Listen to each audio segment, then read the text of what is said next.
You are a family in the EFMP moving overseas for the first time.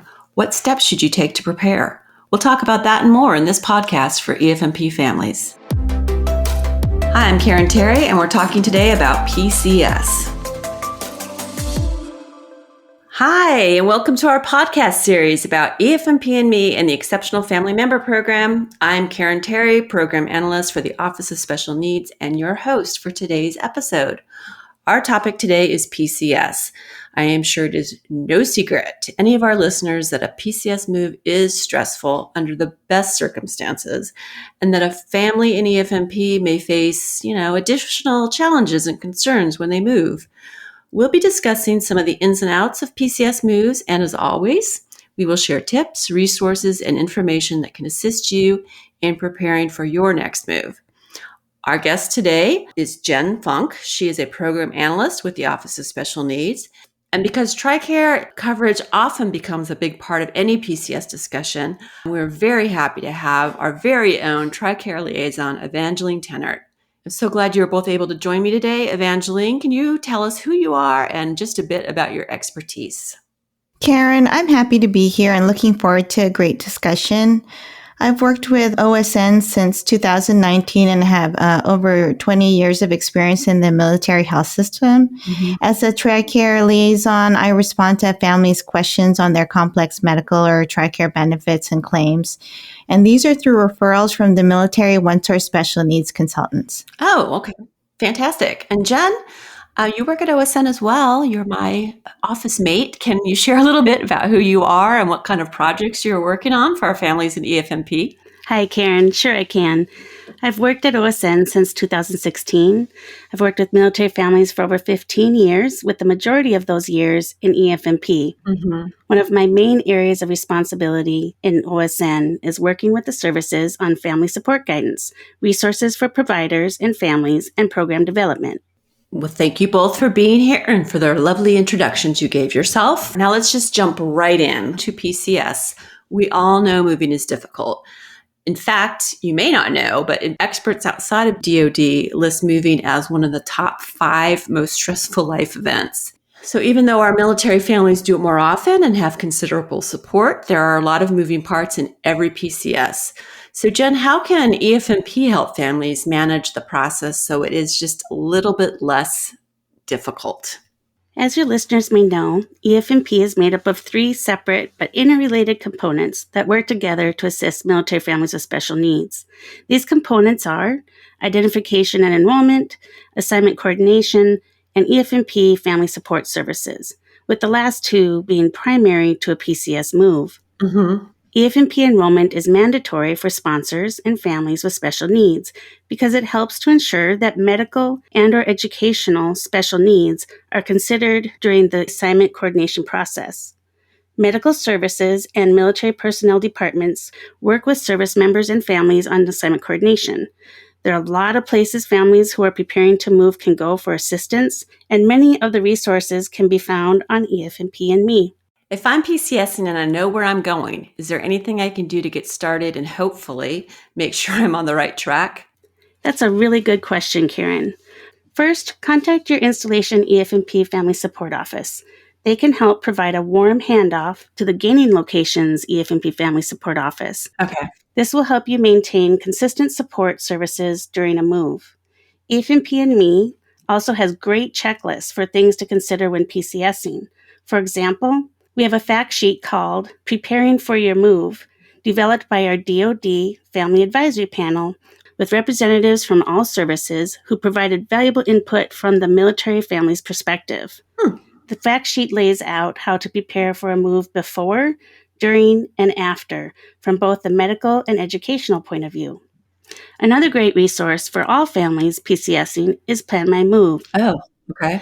Plan My Move is an online tool on Military OneSource that allows you to build, organize, and manage your PCS move through your own personal and customizable checklist.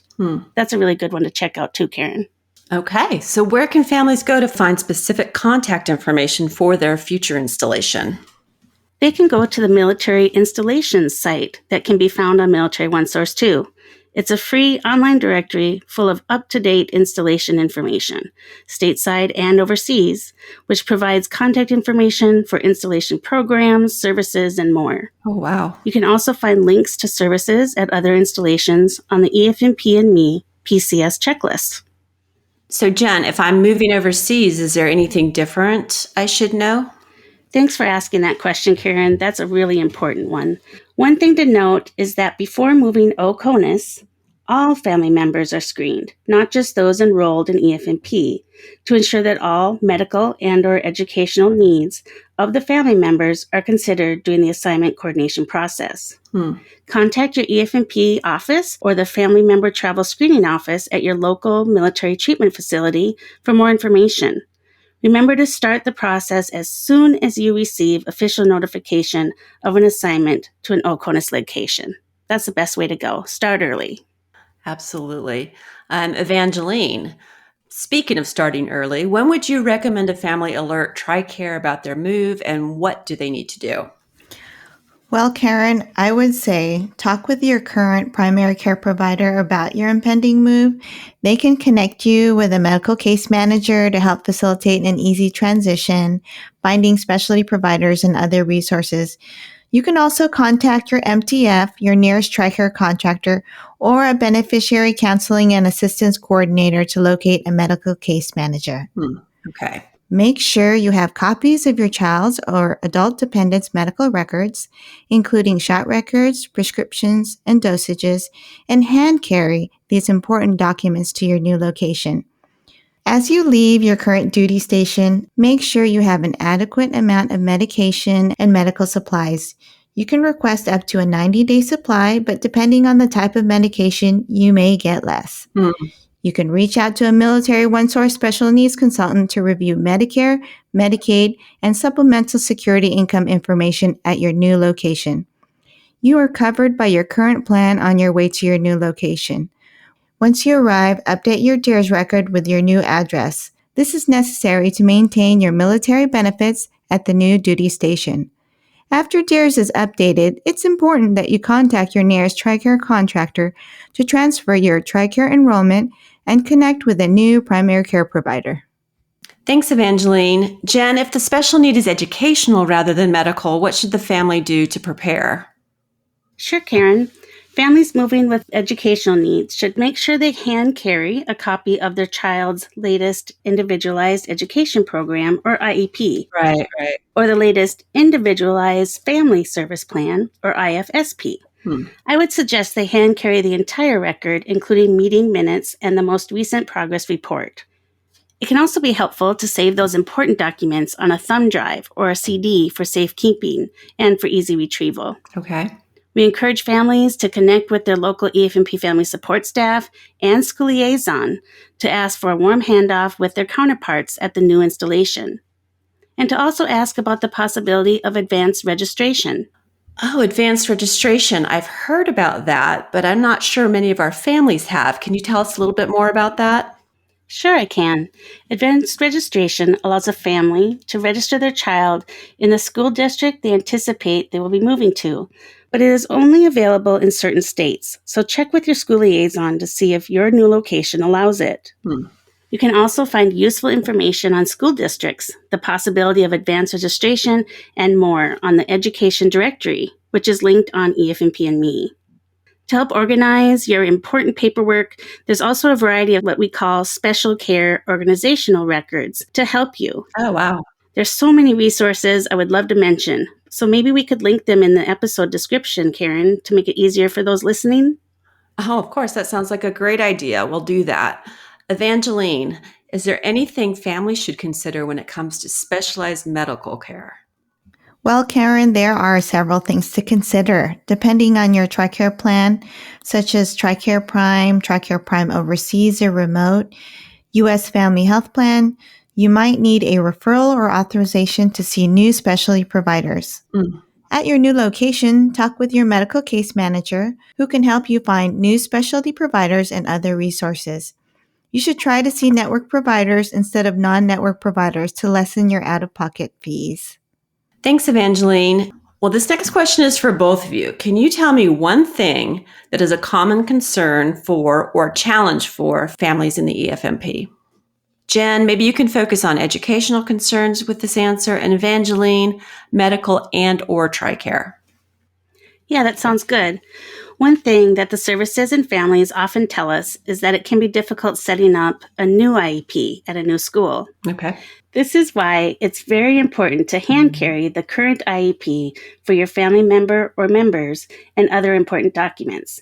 Also, it's important to connect with your current local school liaison for a warm handoff to their counterpart at the gaining installation. Connect with both your school liaison and your local EFMP family support staff and ask for a copy and explanation of your parental rights and the Individuals with Disabilities Education Act, or IDEA. It's also helpful to understand the concept of comparable services. Every public school district must comply with the Individuals with Disabilities Education Act, or IDEA. But how they comply can vary by state and even within a state by school district.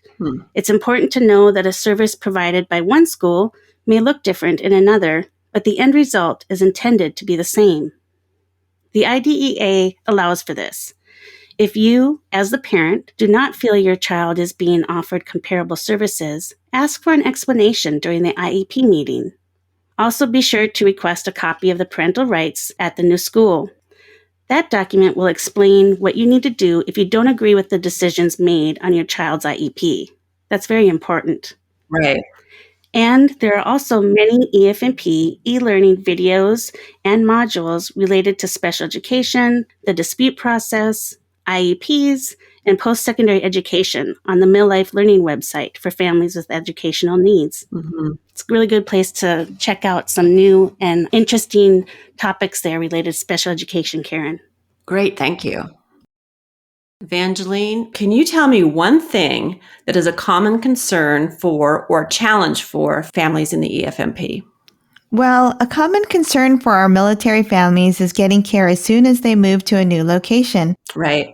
I'd like to emphasize again, talk with your medical case manager and TRICARE regional contractor before you move and at your new location. They can help you with any needed referrals or authorizations so you have little or no interruptions. Great, thank you. So we've talked a lot about several things to consider during a PCS move, and along the way we've mentioned quite a few of the available resources that have been created to help. So let's talk about those just a bit more. Let me start by reminding everyone listening that all these resources can be found in the episode description, and they're also linked in the PCS checklist that you can find on EFMP and Me. If you haven't been to EFMP and Me yet, it has checklists to help with CONUS moves, OCONUS moves, moving with children, unaccompanied assignments, and more. So I encourage you to go in there and check it out. Jen, in your opinion, what is the most helpful resource every family in the EFMP should use when they are in the PCS process? Sure, Karen. It's hard to think of just one, so I'm going to give you two. First, the local EFMP Family Support Office is a great place for families to start. As I said earlier, they can provide a warm handoff to the gaining location's EFMP Family Support Office to help maintain support services, even if it's at a sister service or joint base location.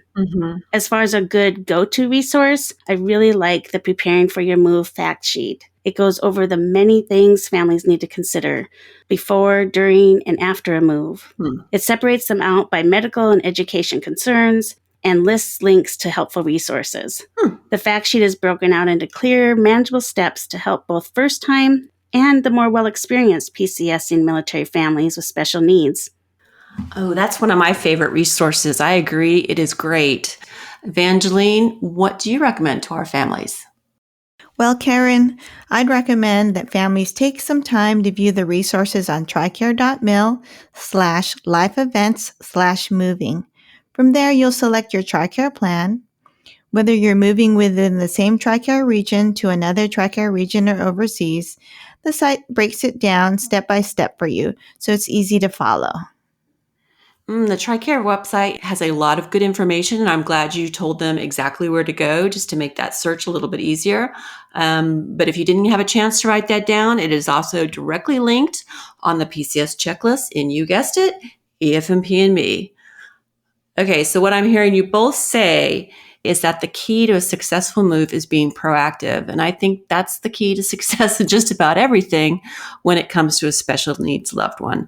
But PCS is especially important because there are so many things to consider. Another way to proactively plan is through one of my favorite resources, the DoD Education Directory for Children with Special Needs. I think you mentioned it earlier, Jen, but I want to talk about it again because it can be found on the Military OneSource website, and it has so much good information for parents of children with an IFSP or an IEP. Okay, wait, I have two favorites. And because you also mentioned school liaisons, Jen, a few times, I want to highlight them because they are a great resource, and I want to just make sure I mention it again. They are on all the military installations, and their job is to help build a relationship with the local school system and then provide assistance to military families when it's needed. It's important to know that school liaisons are not in EFMP, but they do work hand in hand with EFMP family support providers.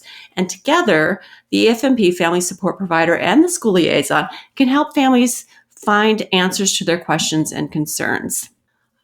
This has been so much fun talking to you both. I miss you. I haven't seen you for a year, and I'm thankful that you could both join me today and help me share this great information about PCS with our listeners. Do you have any final comments before we wrap up this episode? Well, Karen and Jen, it's been a pleasure. And I'd like to say thank you to all our families listening out there. And whether you're moving near or far, we're here to help you make a smooth transition. I agree with you both. It's been nice talking with you, and they're all getting used to this whole new virtual experience. But I also want to thank families all across the services, stateside and overseas. We hope that you check out the many resources we talked about today, including EFMP and me, and also that you get to know your local EFMP family support staff to help address your specific family needs and support a successful move. All right, then. Don't forget all the resources mentioned can be found on EFMP and me and Military OneSource. They are also directly linked in the episode guide. Service members and families, you can learn all about PCS on EFMP and me, but there's also free online courses available through MilLife Learning that you might want to check out. There's a really great one called PCS Travel Considerations. You can find it on millifelearning.military1source.mil. You can also go to EFMP and me, all one word, and is spelled out in the URL. So EFMP and me.military1source.mil. Service providers and leaders, check out the recently added section just for you on EFMP and me. It's again efmpandme.military1source.mil. Thanks to all of you for listening in. If you have feedback or questions, you can go to, you guessed it, EFMP and me, click on the contact button in the upper right-hand corner of the screen, and then click feedback. It's easy as that. During our next podcast discussion, we are going to be talking about another really great topic, and that is legal and long-term financial planning. These are two very important topics. So we are going to be discussing things like legal services you can find on installation, establishing guardianship, creating a special needs trust. There's lots of great information there. So much, in fact, that we had to break it up into 2 parts. So I'm looking forward to it, and I hope you are too. Please join us. You've been listening to a podcast for EFMP families brought to you by the Office of Special Needs and Military OneSource. Come back to catch our episode on long-term and financial planning. I'm Karen Terry. Thanks for listening.